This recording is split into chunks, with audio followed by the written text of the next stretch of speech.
विठ्ठल आवडे प्रेम भाव। आपण स्वतः नाही पुढं व्हायचं, पुढं व्हायचं बंदूक दुसऱ्याच्या खांदावर आणि बटन ह्या सुंबळ्याच्या हातात। मी त्याला मारलं, ते मेलन सुंबळ्या, तो नुसतं बटनच दाबलं खपक्या, ते काय लायकी दुसऱ्याच्या खांदावर बंदूक, स्वतः क्रांतिकारी। काय संप्रदायाचा नियम, काय ठोक असेल, काय भक्तीचं सूत्र असेल। आज्ञानी मडके हे अत्यंत विचित्र अवस्थेने भरलेले होते। हे तुकोबरायच्या गाथ्यान साफ झाले, इतकं मोठं टोक होतं तुकोबरायचं। आणि एवढी आपली असताना सुद्धा म्हणतात काय वाणू आता न पुरे वाणी, माझी वाणी पुरत नाही। त्यावरती संतांचा अधिकार किती मोठा असेल कल्पना करा, काय टोक असेल संतांचं।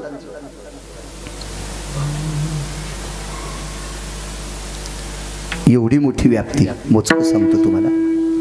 शांती ब्रह्म एकनाथ महाराज एके दिवशी गंगेच्या पात्रात संध्या करायला बसले। आपण ज्या परिसरात आहे त्या साधूपासून सुरुवात करू। कीर्तन कमी करीत नाही, ताण घेऊ नका, तो ताण नाही हो। मी खाली बसल्यावर तुम्हाला दिसायचं नाही म्हणून हे वडगुळ घेतलंय खाली हो।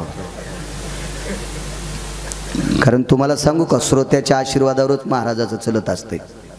एक म्हणला आपल्या दुकानामध्ये 50 कोटीचा माल आहे पण गिरायकच येत नाही। म्हणलं तू बायको चाटा वस्तूला, गिरायकच नाही तुझ्या दुकानात, मग चाटा जोग जण असे चाटी जा जिबिन्यान, मिठाचं पाणी टाकी जा आणि मग वस्तू चाटी जा। वक्त्याला सर्वात मोठी किंमत आहे श्रोत्यामुळं। मायबाप, श्रोते सज्जनांनो, तुम्ही कीर्तन ऐकायला येतात म्हणून हे लोक आमची कीर्तन घेतात।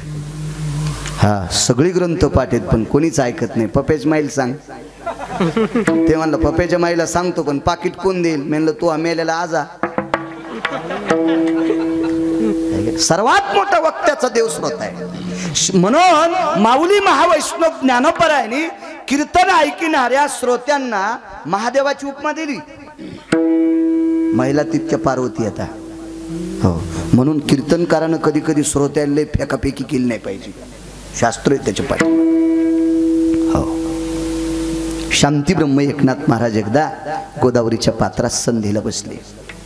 संध्या असेल, काय तो मंत्रोच्चार असेल, काय ते पाठांतर असेल, काय ते ज्ञान असेल, काय ती नम्रता असेल हो।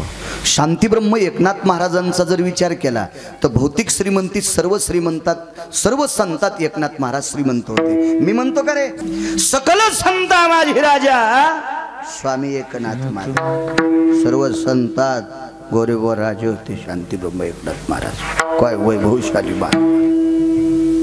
12-36 वर्ष पंढरपुरातला मालक पाणी भरायला, गणगुळ्या उघळू उघळू बेजारे तरी स्वप्नात नाही देव, स्वप्नात नाही। 36 वर्ष पाणी भरलं, कोणाला म्हणायचं मालक? एक जण म्हणला त्यांना 300 एकर जमीन म्हणून आमचं गाव मालक म्हणते।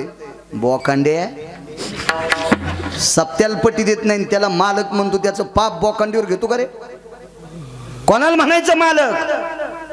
तुम्ही आणि मी इथं किती दिवस बसवायचे? तुम्ही बी आणि गिरगावचा बाळ्या बी कोण्या दिवशी मळ्यात नेऊन फुकायचा आहे, हे ज्याच्या हातात आहे त्याला जगाचा मालक म्हणतात। हे 1-2 कोटी सुमळ्या तमाशातल्या लोकांकडे 100-100 कोटी रुपये येतात। काय येड्यावानी घेऊन बसायला, शेपटाड हलवायला शिरपुडी सारखं, माशी उठणं रिकामी बसन। कोणाला मालक म्हणतात देत का? मालक तो जगाचा बाप आहे, कोणाला नाही मालक म्हणायचं। ज्याच्या नावाचं कुंकू लावता बाईनं त्याला मालक म्हणायचं, शास्त्र आहे। एक जण म्हणला हे मी यांच्याकडे कामाला आहे, आमचे मालक आहे, पुढच्या वर्षी आतली ठोकून ज्वारी दिली म्हणतो ते मालक लय मोकार आहे। 16 पायल्याची 14 पायल्यात ज्वारी भरली, गेला मालक खड्ड्यात, गडी गेला तळ्यात। अरे आयुष्यभर ज्यानं त्याची लिंक खाली येऊ दिली नाही, त्याचं वजन खाली आलं नाही, तो जगाचा बाप आहे। वृक्षाचे पान हाले ज्याची सत्ता, राहिली अहंता मग कोठे। झाडाचं पान ज्याच्या सत्तेशिवाय हलत नाही तो जगात, ज्याच्या कृपेशिवाय सूर्याचा प्रकाश नाही त्याला जगाचा बाप म्हणतात। असा 36 वर्ष नाथांकडं पाणी भरायला पवित्र गोदावरी मातेच्या पात्रामध्ये वाळवंटामध्ये सकाळी स्नान आटपलं आणि वाळवंटात बसले। संध्या चालू झाली, कर्मकांडातली संध्या 24 नावाची. केशवाय नमः, माधवाय नमः, अच्युताय नमः, संकर्षणाय नमः, मितविक्रमाय नमः. मागं पुढं म्हणत असेल 24 नावाची संध्या आहे. 24 नावाची संध्या.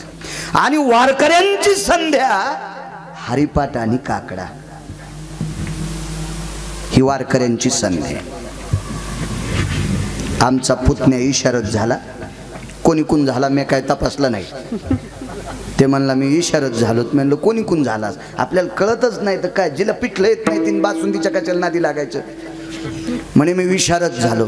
तर मी म्हणलं मला काकडा म्हणून दाख. काय बोलता म्हणे काका तुम्ही,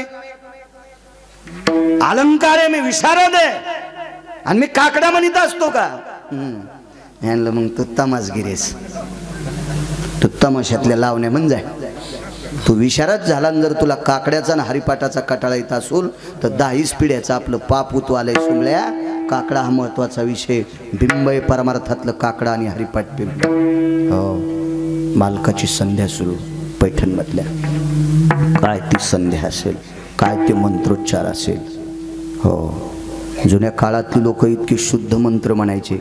मुग्धान मुग्धभयो मुग्धेषु नंक्रतुंजनो यज्जायां प्रतिपाद्यानां सुधाळन्ति सर्वस्थितो अंबाम्बिकां भवान् सरस्वतीं महालक्ष्मी यज्जायते सर्वास्थितानां महाकाली भयोजनो यतं महासरस्वतीयां महाकालीस्ततेव च महालक्ष्मी स्थितायां सर्वापवजायते अंब सर्वास्थितायां कमला विमला जतो विमलज्जनिरे सर्वानां आह्वानांच प्रियतां नमः.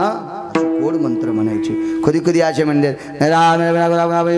असं नको करे जाऊ येड्या, असे नसतेत मंत्र.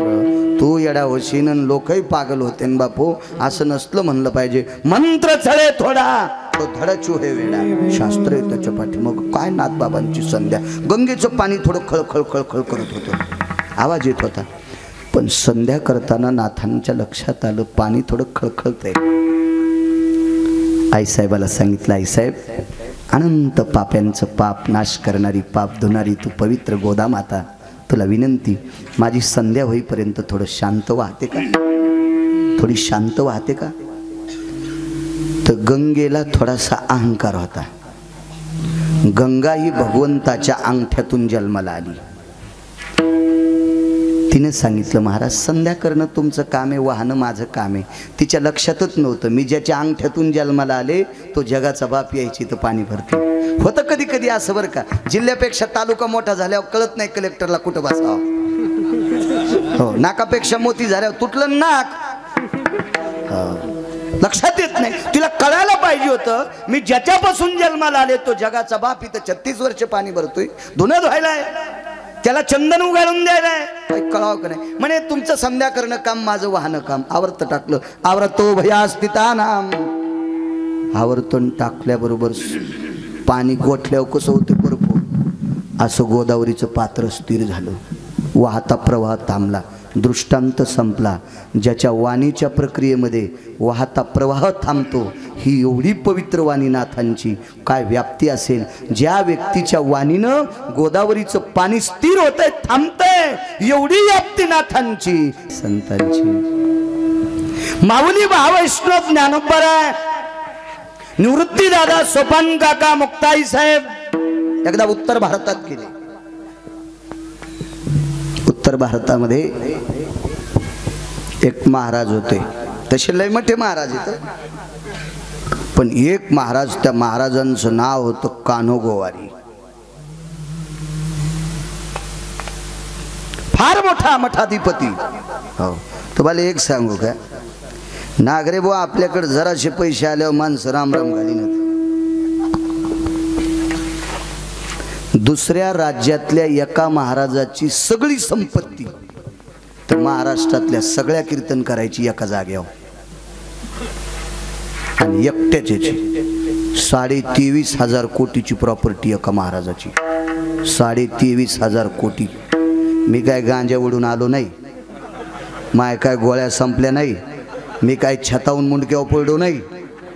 हो, मी फिरलोय तवार बाबा. एवढी श्रीमंती, एवढी श्रीमंती. काल परवा गाडी घेतली की काच खाली करीन, कीर्तन नाही घेतल्या खुरपीशीन. कोणावर अवलंबून आहे आपलं? हा, काच खाली केली पाहिजे. आमचं पुतणे ग्रामपंचायतचा सदस्य झालो, मलाच बोलू ना.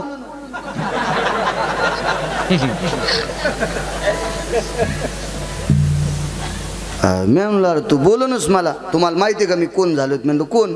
ग्रामपंचायतचा सदस्य आणि शेळ्या सांभाळायला नेते.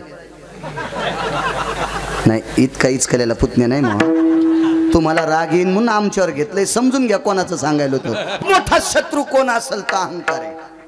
तवर बो अहंकार, हो अहंकार. 100 कोटीची प्रॉपर्टी कोणाला राम राम घालीत नाही. लोक म्हणले कुत्र चालले, गळ्यात शपथ खोटं बोलत नाही. लोक काय म्हणतात? कुत्र चाललंय. संध्याकाळी ठिकाणा नाही. लय माणूस देव आहे हो.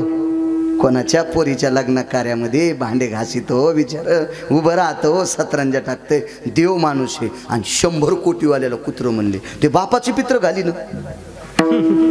काय कामाचं मला सांगा ना. ते काय अर्थ नाही त्या गोष्टीला. तुम्ही जगाच्या उपयोगासाठी काय लोक त्याला मानित असते. फुगलेल्या माणसाला कोणीच विचारित नसते. ज्याला अहंकाराचं गंडल आलंय का त्याला विचारित नाहीत माणसं कोणी. काळ विचित्र आलाय. तो गेला पाहिला काळ. अरे राव, तुरे राव, आमके राव, फलन राव, बिस्तान राव. हे आता नाही. आता तू काय ते सांग. ही अवस्था आहे. त्या काळातला बलाढ्यशाली श्रीमंत महाराज, कानोगवारी नाव. त्याच्यात जटा धरायला डॉक्टर साहेब 200 शिष्य होते. जटा धरायला जटा, हो. त्याच्या नखाच्या चुंबडी अशा झालत्या, त्यानं हात जर वरी केला तर त्याच्या अंगावर पाऊस पडत नव्हता. टोपलंच झालतं नखाचं. हो, असे नको. मिशा 14 फूट लांबलेल्या. काय महाराज, अरे पा. सकाळी उठलं की 1.5 गुंडी दूध, बोक्याच. वैभवशाली महाराज. काय कमी होतं त्याच्याकडे? मला एका घरी म्हणले दूध पितो का? म्हणलं मी का बोके आहे का? हा, दूध लहानपणी पिलं, आता नाही.